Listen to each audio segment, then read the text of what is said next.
daughter who is school age, and I wanted to protect her. Amongst myself, I did not want to catch COVID-19. I wanted to protect myself, and I was weary in the beginning, but once I saw the science behind everything, I decided that it was okay for me, and I will be getting my daughter vaccinated as well. So I have not gotten the vaccine because I there isn't enough for me. Like, I know that people say, oh, it helps and, prevent the spread. I also know a lot of people who've gotten the vaccine and have gotten it and spread it.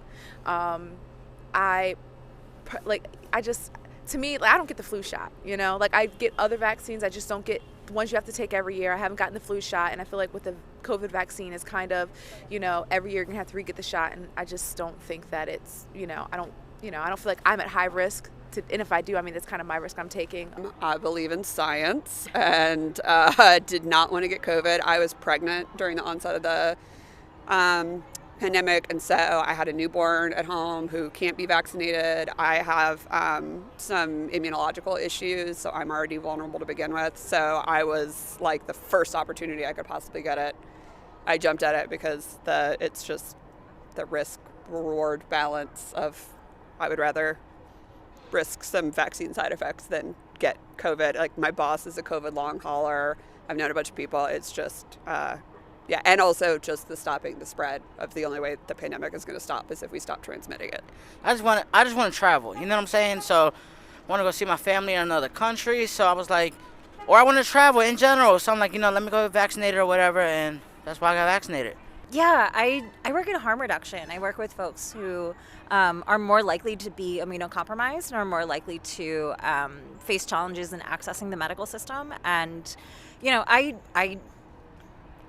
wasn't necessarily worried about contracting COVID or having COVID or dealing with it or having the resources, but I just come into contact with too many people where I value them and I value their health. So I'm a man of faith. I thought I was good either way, but within my family, not between her and I, she's married, we're married, but it caused a lot of discord. So my mom pretty much looked at us as if we were terrorists. So you're not doing your civic responsibility to protect others, the vulnerable population, blah, blah, blah, blah, blah.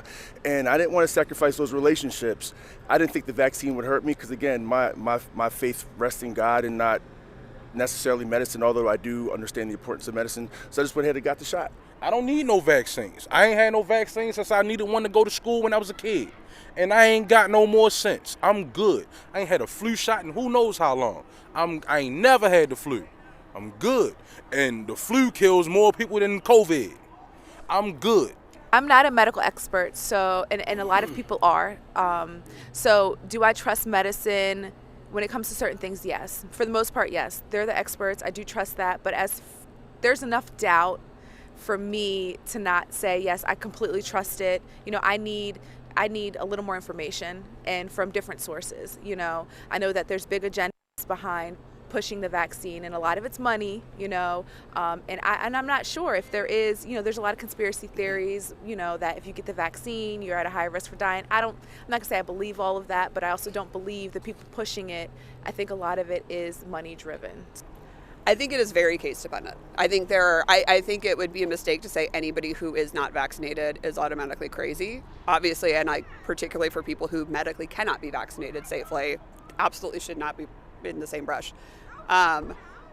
For me, I do think there is a line between, and I certainly understand some people's distrust of the medical system and the government, 100% understand that. I do think we've reached the point as a planet where everybody has to make some sacrifices. I did a lot of research.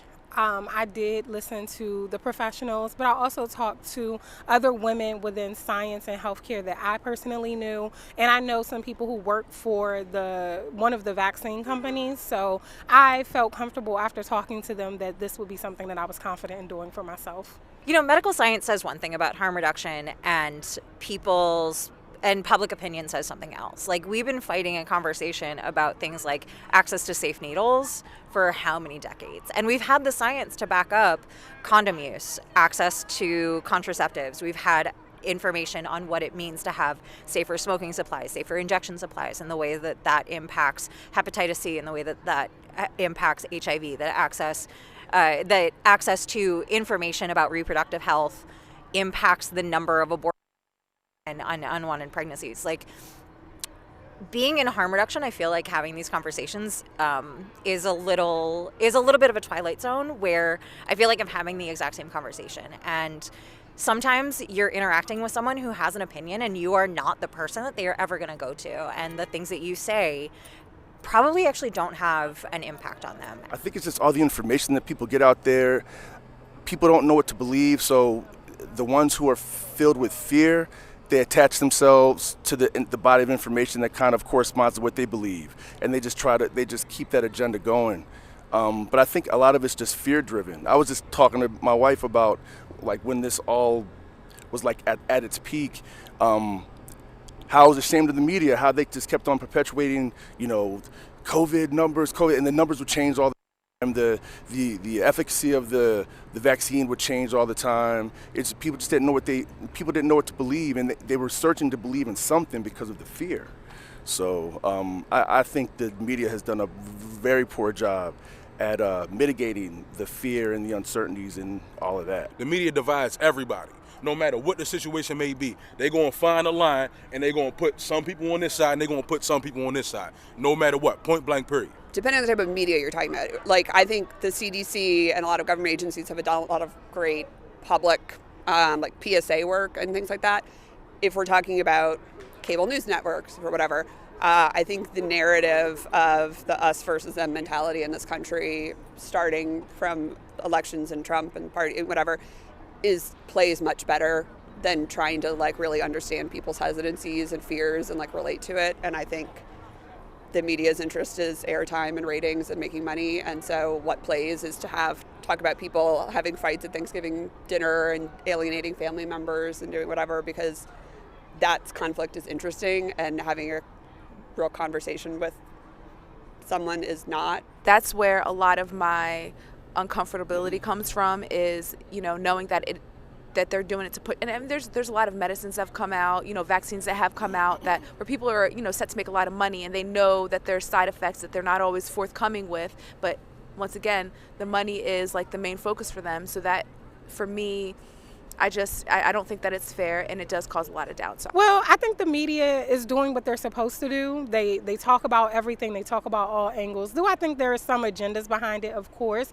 But, I don't try to let the media guide me in the decisions that I make. So I've done my own research, and I think that's what others should do as well. That's a really big umbrella with a lot of different value sets and a lot of different objectives. I think the CDC is actually invested in public health, and I think that for the most part, I trust the CDC. I also recognize the history of the medical establishment is something that has, been really problematic, especially for folks of color, especially for women, especially for poor folks. And I think understanding that and approaching the hesitancy and understanding the hesitancy is really important. I do think that I understand the mandates, especially for employers in the workplace, and I understand wanting to keep the majority of your population safe.